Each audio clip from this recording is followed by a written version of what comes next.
Hello and welcome to our video on the indigenous tribes as well as the early European settlers of Florida. Long before the Spanish, English, or French came to North America, a variety of Native American tribes, each with their own unique culture, language, customs, and technology, lived there. A place which had always attracted people to live, due to its abundance of resources, was the Florida Peninsula. We know that people first arrived there around 12,000 years ago, during the Ice Age. At the time, it had very different geography, and it was much cooler. Over time, it saw more tribes immigrating around 9,000 years ago, as the Ice Age ended.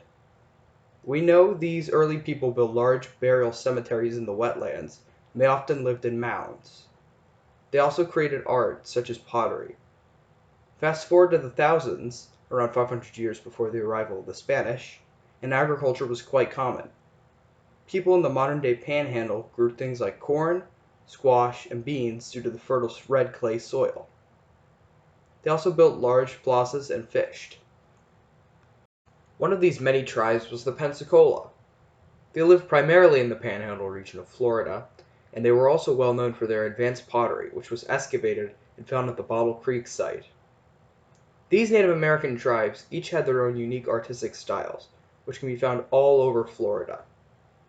In the area of Tampa Bay on the west coast of Florida, there was another tribe that was prominent. They were known as the Tocobaga, and they used the abundant resources provided by the unique geography of the bay to fish and collect oysters, as well as to grow things such as nuts and palm. They also hunted deer that were native in the area. Some Spanish explorers claimed that they grew corn as well. In addition, they hunted manatees that went near the shore. The majority of them lived in huts grouped together in villages near the coastlines, but they also went inland sometimes too. They also built impressive-looking pyramids out of sand to bury their leaders, chiefs, and other prominent individuals. Perhaps the best-known tribe in Florida were the Seminoles. However, they weren't one singular tribe at first. They were a branch of the Creek tribe in what is now the Florida Panhandle. However, they eventually became quite culturally distinct, and they spread out into other parts of Florida. They frequently clashed with the Spanish and later the Americans for their lands and their rights in a number of wars. They also had many special cultural practices, such as dancing. For example, this is a dance known as a grass dance. Oh, what you working with?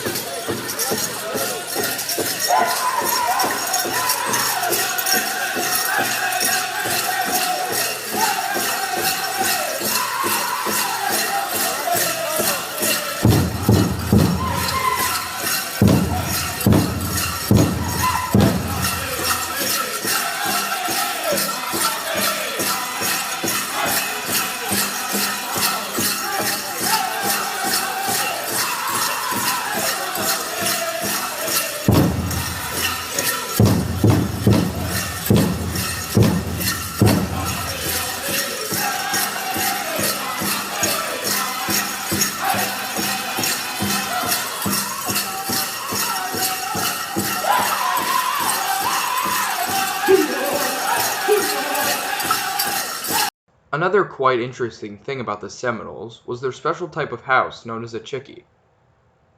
These were similar to log cabins, and they were often 2 stories tall. They generally lasted about 10 years, at which point they'd have to be repaired and rethatched. These provided a place to rest from the heat during the summer, and greatly improved the quality of life. Here's a short example about how they're built.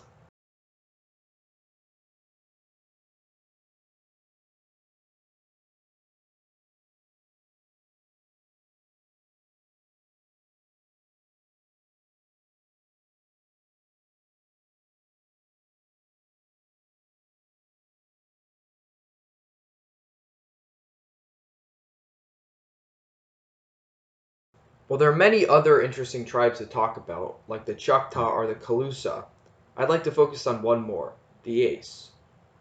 The Ace were people living in what is now Miami and the surrounding area.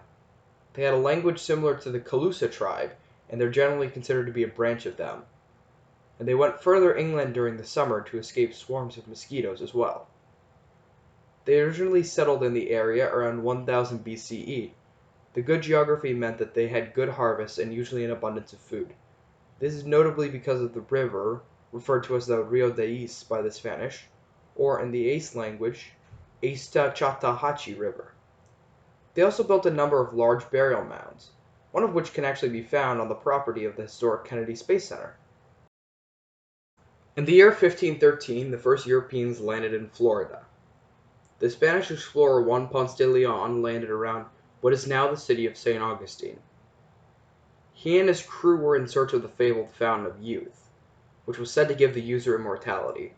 Of course, he didn't find it, but he ended up giving the state the name it has today, Florida, or as he called it, La Florida.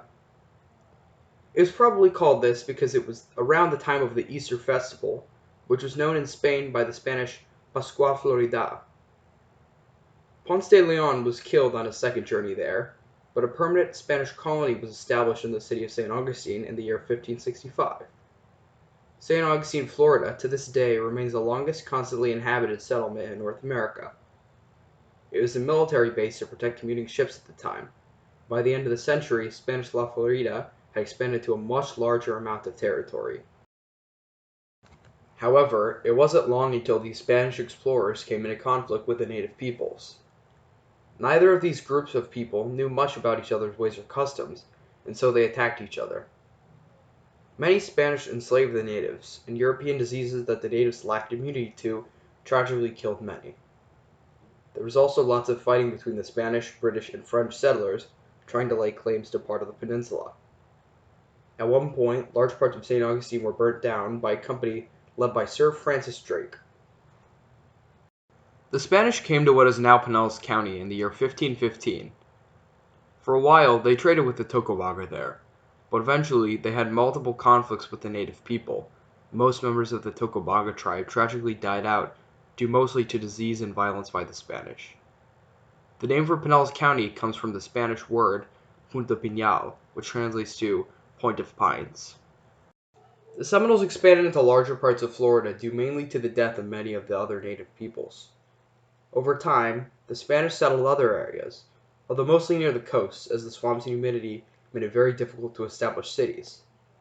Spain controlled Florida until 1763, when it was given to the British as part of the end of the 7 Years' War, and there they made large plantations similar to those found in its other colonies. The Seminoles fought with the British settlers often for their land. Florida was ceded back to the Spanish following the American Revolutionary War, but there was a strong desire to have Florida become part of the U.S. Many Americans started to settle in parts of Florida, but they soon came into contact with the Seminoles. The first of many wars between the Seminoles and the U.S. government was between the years 1817 and 1818. General Andrew Jackson, who would later become president, attacked many of the natives there and burned down their villages. This wouldn't be the last time he was abnormally cruel to the Native Americans. The end of the war saw Florida become part of the U.S., but at heavy cost to the native tribes living there, like the Seminoles. The Second Seminole War took place between the years 1835 and 1842. This one took place after most Seminoles refused to leave their homes and moved to reservations across the Mississippi River in accordance with the U.S. Indian Removal Act. This was started by now President Andrew Jackson and was known as the Trail of Tears. Thousands of people were forced to leave the only homes they ever knew, and many died on the way there. Many Seminoles and their families hid in the Everglades, and leaders like Osceola carried out raids against U.S. troops. Near the end, the U.S. met with Osceola under a truce, but captured and killed him. This was the beginning of the end for the resistance of the time. The Third Seminole War, that went from the years 1855 to 1858, was the U.S. government's final attempt to find remaining Seminoles in Florida. It ended with the U.S. paying the remaining tribes to leave the area and move to places like Oklahoma. Today, many of the tribes are gone, but their impact on the land remains. Some, such as the Seminoles, are still around and teach about their cultural practices. You can find many festivals ran by the Seminoles still around today with dancing, music, and food. Native American culture has played a very big role in this country's history, and it's important to remember that it also played a very big role in the history of Florida. We here at Cerebri Learning would like to thank you for watching this video, and if you like this, check out some of our other content like our History of Physics series. Make sure to like and subscribe if you enjoyed this video, and also be on the lookout for future series. Our full bibliography will also be in the description down below, and we've included some useful resources for those of you who'd like to learn more.